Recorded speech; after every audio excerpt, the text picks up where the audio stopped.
ఇది సుమారు 300 సంవత్సరాల క్రితం జరిగిన కథ. కర్ణాటకలో దక్షిణాన ఓ భక్తుడు ఉండేవాడు. అతని తల్లికి వయసు పైబడుతూ ఉంటుంది.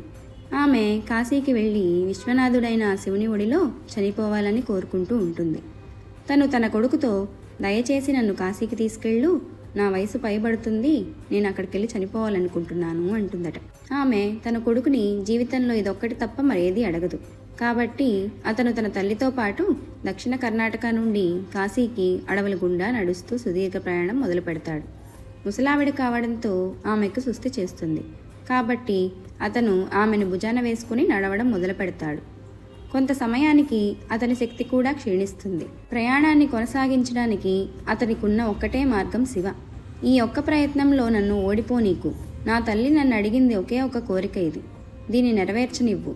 నేను తనని కాశీ తీసుకెళ్ళాలి. మేము అక్కడికి వస్తున్నది నీకోసమే కదా, దయచేసి నాకు బలాన్నివ్వు అని వేడుకోవడమే. అలా నడుస్తుండగా అతనికి వెనక నుండి వస్తున్న ఓ ఎద్దుల బండి గంట శబ్దం వినిపిస్తుంది. ఆ పొగమంచులో నుండి ఓ ఒంటె ఎద్దుల బండి కనబడుతుంది. కానీ ఒంటె ఎద్దు బళ్లను కేవలం చిన్నపాటి ప్రయాణికులు మాత్రమే వాడుతారు. అడవుల గుండా సాగే సుదీర్ఘ ప్రయాణాలకు ఎప్పుడూ కూడా జోడ ఎద్దుల బండిని వాడుతారు. కానీ మనం బాగా అలసిపోయినప్పుడు ఈ చిన్న చిన్న వివరాలు పట్టించుకోము. ఎద్దుల బండి దగ్గరకు వస్తూ ఉంటుంది. కానీ పొగమంచు వల్ల, ఇంకా అతను పూర్తిగా వస్త్రాలతో కప్పబడి ఉండటం వల్ల ఇతను ఆ నడిపే అతని ముఖం చూడలేకపోతాడు. అప్పుడు ఈ భక్తుడు, మా అమ్మకు బాగోలేదు, ఖాళీగా ఉన్న మీ ఎద్దుల బండిలో మమ్మల్ని ప్రయాణించనివ్వండి అని ప్రాధేయపడతాడు. అతను సరే అని తల ఊపుతాడు. ఇద్దరూ బండెక్కుతారు. బండి ముందుకెళ్లడం ప్రారంభిస్తుంది. కొంత సమయం గడిచాక ఈ భక్తుడు అడవి మార్గంలో కూడా ఈ ఎద్దుల బండి ఎంతో మృదువుగా వెళ్లడం గమనిస్తాడు. అప్పుడు అతను కిందకి చూస్తే బండి చక్రాలు తిరుగుతూ ఉండవు, అవి ఆగిపోయి ఉంటాయి.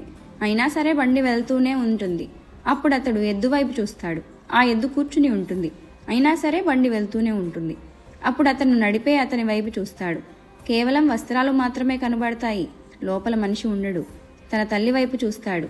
తన తల్లి, మూర్ఖుడా, మనం ఆయన వద్దకు చేరేశాం, ఇక ముందుకెళ్లాల్సిన అవసరం లేదు, ఇదే ఆ చోటు, ఇక నేను వెళ్తాను అని అక్కడే శరీరాన్ని వదిలేస్తుంది. ఆ ఎద్దు బండి ఇంకా నడిపే అతను అందరూ మాయమైపోతారు. ఇక ఇతను గ్రామానికి తిరిగొస్తాడు. అందరూ ఇతడు చాలా తొందరగా వచ్చాడు, తన తల్లిని కాశీకి తీసుకెళ్లకుండా తనని మధ్యలో ఎక్కడో వదిలేసి ఉంటాడు అనుకుంటారు. వాళ్ళతన్ని, మీ తల్లిని నువ్వు ఎక్కడ వదిలేశావు అని అడగ్గా అతను, లేదు, మేం వెళ్లాల్సిన అవసరం లేదు, ఆ శివుడే మా కోసం వచ్చాడు అంటాడు. వాళ్ళు, ఇదంతా చెత్తవాగుడు అంటారు. అతను, మీరేమనుకుంటున్నా నాకేం అవసరం లేదు, ఆయన మా కోసం వచ్చాడు, నా జీవితం వెలిగించబడింది, నా మనస్సాక్షికి ఇది తెలుసు, మీకది తెలియకపోతే అది మీ సమస్య అంటాడు. అప్పుడు వాళ్ళు, అయితే మాకు ఆయన నిజంగా నీ కోసం వచ్చాడని, నిజంగా నువ్వు ఆయన్ని చూశావనటానికి మాకు ఏదో ఒక రుజువు చూపించు అంటారు.